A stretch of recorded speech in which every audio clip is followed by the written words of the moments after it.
El 24 de mayo, y concretamente la batalla del Pichincha que ocurre en esa fecha, tiene una importancia trascendental en la creación de lo que hoy es la República del Ecuador.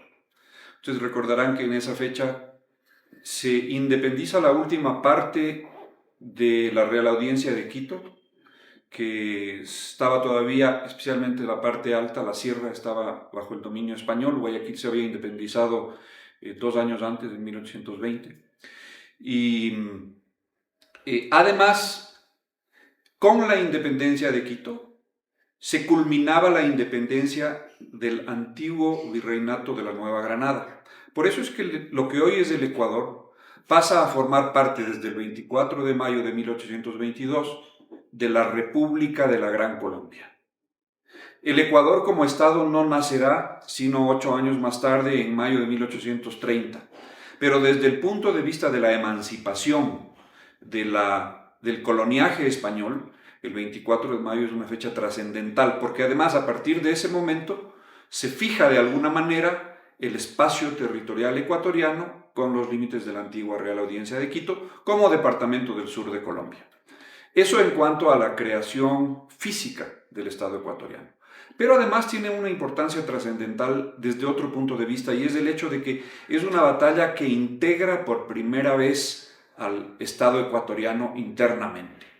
Tropas de Guayaquil y de Cuenca, junto a las tropas colombianas, neogranadinas llamémoslo, porque ahí estaban colombianos, venezolanos, junto a las tropas de Guayaquil, y de Cuenca también, porque recuerden ustedes que la columna de la campaña del sur sube desde Guayaquil por Machala hacia Cuenca, y desde Cuenca va subiendo. Tenemos la batalla de Tapi en abril de 1822 y después el 24 de mayo la batalla del Pichincha.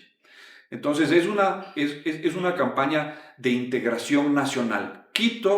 Guayaquil más Cuenca por Quito.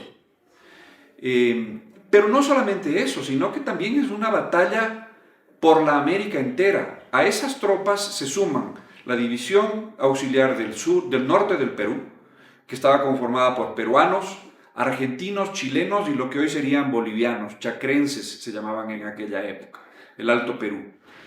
Y además tenemos tropas que vienen de otras partes del mundo, de Inglaterra, de Escocia, de Irlanda, de Alemania, de Francia, que vinieron a pelear nuestra libertad también, contados efectivos. Piensen ustedes que, por ejemplo, el batallón Albión que peleó en Pichincha, cuya oficialidad era inglesa, esos oficiales eran apenas 40 de los 750 que inicialmente llegaron a América. Entonces es una verdadera batalla de las naciones que tiene lugar en las faldas del Pichincha. El sitio además es un sitio monumental. Imagínense ustedes una batalla a 3.500 metros sobre el nivel del mar. En esta mañana radiante que tenemos ahora nos podemos dar cuenta del paisaje fabuloso que tiene que haber servido de entorno a esa batalla, que comenzó a las 9 de la mañana y terminó a las 12:30 del día, una batalla de 3 horas y media, en donde fue una batalla hasta cierto punto fortuita, porque Sucre lo que quería era rodear a la ciudad de Quito por la montaña para llegar hasta la planicie de Iñaquito, que comenzaba donde hoy es el Parque del Ejido y que se extendía hacia el norte, para presentar ahí batalla con su caballería, que era una caballería que había quedado muy fortalecida después de la batalla de Tapi, mientras que la española, justamente por esa misma batalla, había quedado debilitada. Entonces él quería aprovechar la caballería. Y sin embargo, y por eso es que rodea a la ciudad por la montaña con la caballería, pero en la montaña la caballería no le sirve de nada. Es una batalla fundamentalmente de infantería. Una infantería que trata de cruzar hacia el norte y otra infantería, que es la infantería española, la infantería realista, que trata de interceptar esa operación, pero les toca hacerlo a rajapulmón. Desde aquí se ve perfectamente lo empinada que es la ladera del Pichincha en el área de la Cima de la Libertad, y Toctiuco y los alrededores.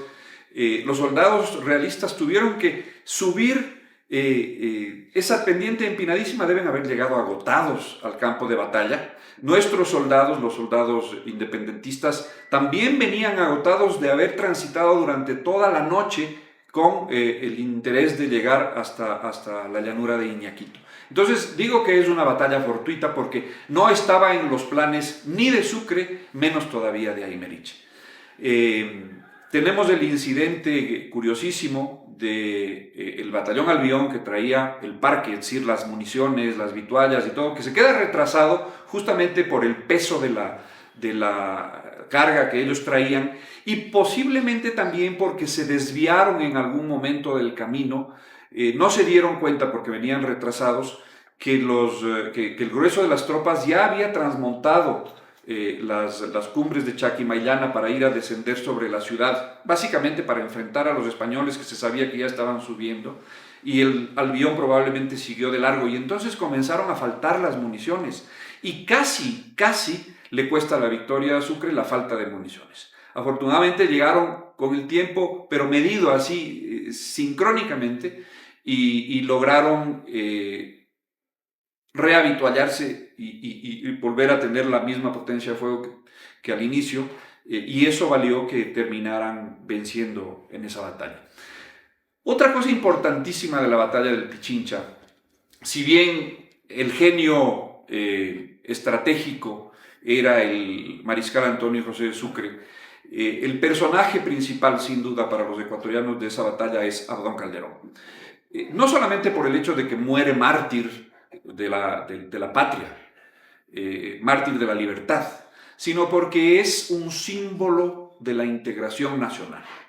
Abdón Calderón tenía 17 años, era veterano, esta era su sexta batalla, o sea, era ya con 17 años era un veterano fogueado en varias batallas, y él nace en Cuenca, de madre guayaquileña. Por lo tanto, cuando su padre es fusilado en 1812 en la batalla de Ibarra por los realistas, ellos pasan de vivir de Cuenca a Guayaquil, y entonces él se cría en Guayaquil, su madre era guayaquileña, y muere en Quito. Entonces es el héroe de la integración nacional, es el verdadero héroe de la batalla del Pichincha. Un ecuatoriano de cepa, nacido en Cuenca, criado en Guayaquil de madre guayaquileña, y lucha y muere en Quito, en las faldas del volcán Pichincha. Entonces, este es un personaje al que todavía tenemos que reivindicar, tenemos que despojarle de ese barniz caricaturesco con el que le han querido adornar, de que sostuvo la bandera con la boca. No, esas cosas, primero que son imposibles, segundo que no están registradas en los anales de la historia, no hay documentación que diga eso. Hay, sí, testimonios de compañeros de combate de él, que dice, y el parte de batalla del mariscal Sucre, que dice que recibió 4 heridas. Y uno de los testigos de eso, que fue el coronel López Borrero, que llegó a ser general en esa época era capitán, pero después llegó a ser general del Ejército de Colombia, José Antonio López Borrero, él dice que Abdón Calderón peleó hasta el último aliento, y que en un momento en donde tenía heridos los 2 brazos, sostuvo la espada con la boca. Lo cual, si nos ponemos a ver, no es una práctica poco común en el combate. Sobre todo si se trata de combate marítimo, no es el caso. Pero en el combate marítimo, cuando un barco abordaba a otro barco y tenían que cruzar con sogas, pasaban con la espada o con el machete en la boca. Entonces, es algo a lo que los soldados estaban acostumbrados.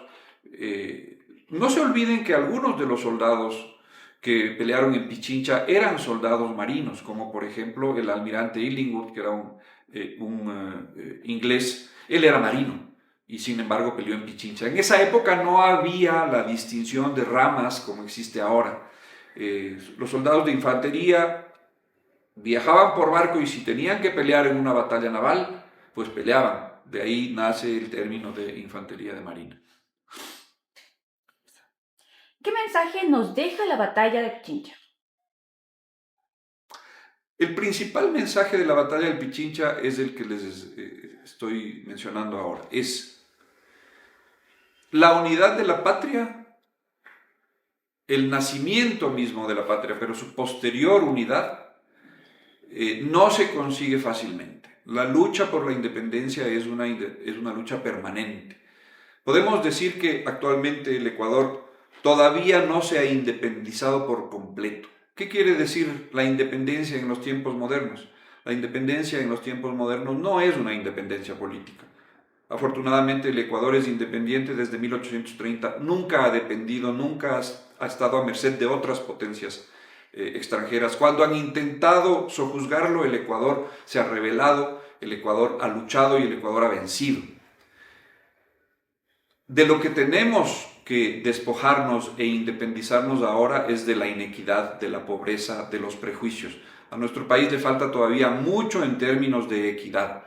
El momento en que cada ecuatoriano tenga educación, salud, alimentación y trabajo digno, ahí el Ecuador será verdaderamente independiente. Fechas como la del 24 de mayo, el 10 de agosto, el 9 de octubre, fechas como las de las independencias de las diferentes provincias de la patria, el 3 de noviembre, sirven como recordatorios de que nuestros ancestros pelearon por esa independencia y que nos dejaron el legado de continuar en esa lucha, que es una lucha permanente y que para vencerla hace falta la unidad de todos los ecuatorianos. El gran reto del Ecuador en todos los tiempos ha sido la unidad. Recordemos que el 24 de mayo es esta fecha clave en la historia del Ecuador y que no es simplemente el pretexto para hacer un puente durante un feriado. Yo tengo la teoría, la idea, la convicción de que una de las razones por las cuales en el Ecuador se ha ido perdiendo permanentemente ese sentimiento de identidad nacional, ese sentimiento de patriotismo, es porque ahora vemos a las fiestas patrias como el pretexto para un feriado. Y en vez de estarlas conmemorando con actos cívicos en los colegios, en las ciudades, en las entidades sapientes, en las instituciones, la gente está preocupada de a qué playa se va a ir de vacaciones. Entonces el mensaje actual es: recuperemos el verdadero significado de las fiestas cívicas. Son momentos para recordar los episodios importantes de la patria, los personajes importantes de la patria, que nos dieron la libertad y que lucharon, en muchos casos, ofrendando la vida para que el Ecuador sea lo que hoy es. Con sus imperfecciones, porque la identidad nacional es una tarea permanente y siempre perfectible, con sus imperfecciones, pero es la patria que tenemos y es la patria a la que debemos amar. Más allá de la diferencia que existe en cuanto a la realidad política de cada momento, el 24 de mayo de 1822 tiene todas estas significaciones que acabo de rememorar. El 24 de mayo y los sucesivos 24 de mayo deberían ser hitos que nos vayamos poniendo para saber si hemos ido cumpliendo las metas que esperamos cumplir y que son las que he mencionado anteriormente: equidad y justicia para todos los ecuatorianos, trabajo digno, educación, salud. No hay gran ciencia en lograr los objetivos nacionales. Los objetivos nacionales son objetivos de dignidad para todas las personas y eso es muy simple. Si en este país erradicáramos por completo la corrupción, hace tiempo que las necesidades de todos los ecuatorianos estarían cubiertas. Las necesidades básicas que son alimentación y salud. Y encima de esa, educación. Con esas tres premisas básicas, el Ecuador sería hoy una potencia continental, sino una potencia mundial. Fíjense que ciudades ecuatorianas como Cuenca, la propia Quito, son escogidas por personas como las ciudades con mejores niveles de vida y con mejor calidad de vida en el mundo entero. ¿Por qué no todo el país? Es cuestión de ponerse objetivos realistas, alcanzables, a veces incluso unos un poquito más allá de las posibilidades para siempre mirar más arriba, siempre mirar más lejos, e irlos cumpliendo de a poco. Y que el 24 de mayo de 2025, de 2026, de 2030, etcétera, etcétera, sea el hito en el cual hagamos una visión retrospectiva y podamos ver si hemos cumplido las metas planteadas, si es que hemos alcanzado los objetivos trazados, y evaluar las razones para no haberlo hecho si es que eso no ha ocurrido. Y plantearnos nuevos objetivos a futuro para siempre ir más adelante, más arriba. Y yo creo que nuestro deber es despojarnos de prejuicios atávicos que están muy acendrados en nuestro país. Yo creo que uno de los principales prejuicios y una de las lacras más grandes que tiene el Ecuador hasta nuestros días es el del regionalismo. Inicialmente, el regionalismo tuvo orígenes y bases geográficas. No nos olvidemos que tenemos una muralla infranqueable puesta en nuestro país por la naturaleza, que es la cordillera de los Andes. Pero estamos en el siglo XXI, es el siglo de la tecnología, el siglo de las realizaciones materiales. No tenemos pretexto ya para que el Ecuador siga siendo un país dividido. Si en vez de dedicar el dinero a la corrupción de unos pocos, ese dinero se dedicara a la obra pública necesaria para intercomunicar al país, por vía terrestre, por vía ferroviaria, por vía aérea, por vía fluvial, las tres regiones, el Ecuador no tendría ya la lacra del regionalismo. Mientras nos sigamos viendo como extraños unos a otros los ecuatorianos, esa lacra no desaparecerá. Yo desde ese punto de vista relievo el papel de las Fuerzas Armadas, porque es la única institución nacional de verdadero alcance territorial total.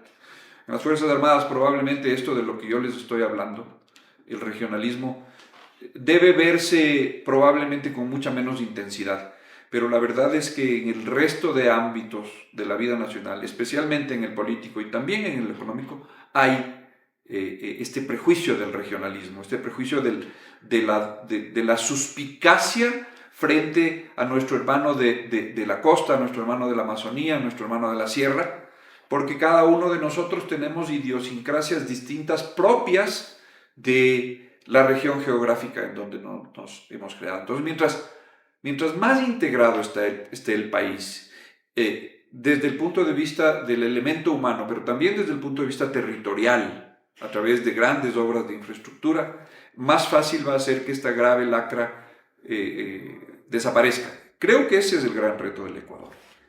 Es la escuela, es la educación, pero en la escuela.